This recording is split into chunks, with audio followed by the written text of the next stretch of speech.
It's Don here from the board. Thanks for coming along and checking out this video.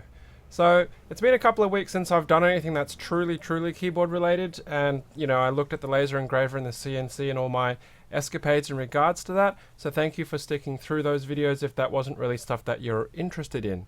Now today's short video by comparison is moving more towards keyboards, but I'm revisiting one of the comments that came from the mini laser engraver video. Now if you're seeing this video because either the title was of interest to you or you just saw the post wherever it is, then you might want to head back and go through our playlist and find that video, because it kind of gives you the basis on what's going on. But essentially one of the comments was, why don't I use the laser to do die subbing? And I was like, oh, is that something that can actually be done? And they actually sent me a link to a video where this other person had actually done die subbing onto keycaps, but they used laser toner and a different laser engraver. So they coated the top of the keycaps with laser toner, like printer toner, and then zapped it under the laser, and they got some really good results with it. And even 12 months on from that video, when people were asking how have these keycaps held up, they had held up, but they'd faded a little bit. So it's not necessarily true die subbing, but it certainly gives you an option to customize keycaps. So what I'm doing today is not quite that, but the pre-work for that.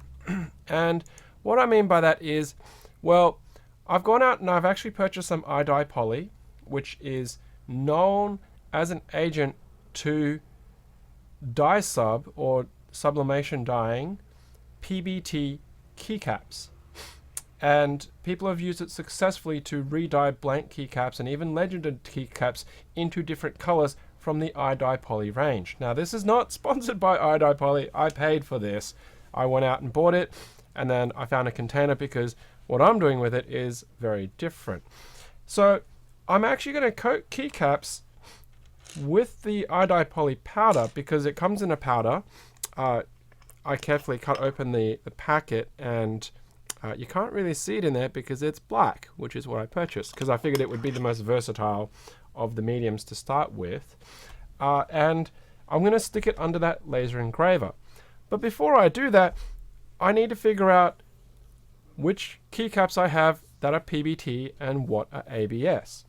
And I remembered that a couple of weeks ago, somebody had put up a little bit of keyboard science where they said, if you dunk your keycaps into water, you'll separate them out because PBT will sink and ABS will float.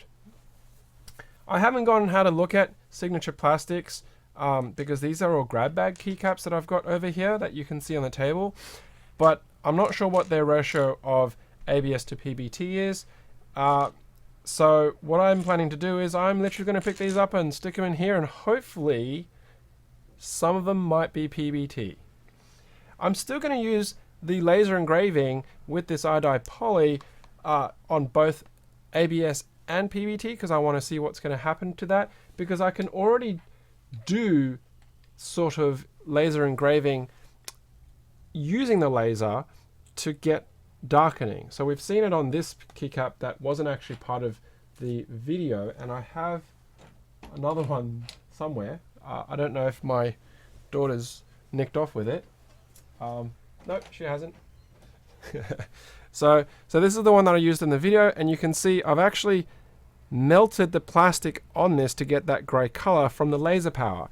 And similarly, so on this white one, this particular pattern had been engraved just simply by laser power and heat. So we want to see if we can do some sublimation dyeing using an actual dye medium. So here we go. Let's see if this will work. And if it doesn't work, well, I don't know. We'll maybe have to look at some SA keycaps and find some row 3s to do that with, because I'd rather use a flatter surface than a sculpted surface. Well, they're all sinking, which I guess is a good thing. Oh, well, there's one here that's floating, but maybe, nope.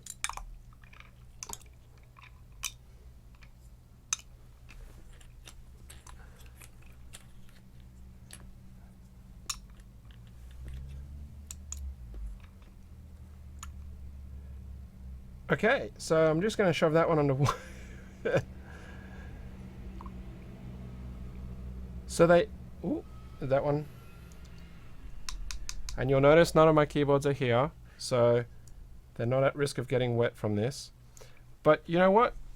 All of these keycaps, according to that bit of keyboard science, are PBT.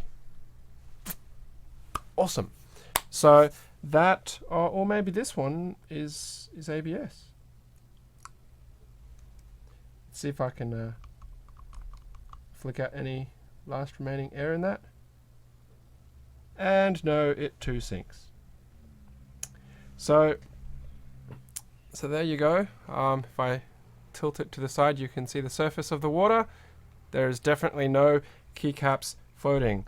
So I've got a lot of different DSA keycaps in PBT, if that keyboard science is true, and we'll have a go at seeing how they work in this iDie poly. Now, that's pretty much it. That's all I've got today. So please stay tuned. I don't know how much of the actual laser process I'm going to show, maybe just the setup and how I'm doing it, and then maybe some time lapsing. I don't know, we'll see how it goes. I might actually have to develop a rig so I can get consistent placement for that, but we'll see how that goes. Thank you very much for checking out this video.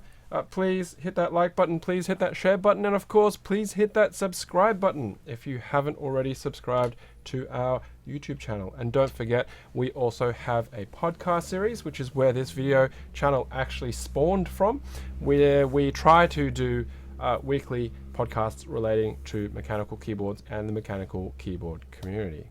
So thanks very much, guys, and of course, until next time, happy clacking.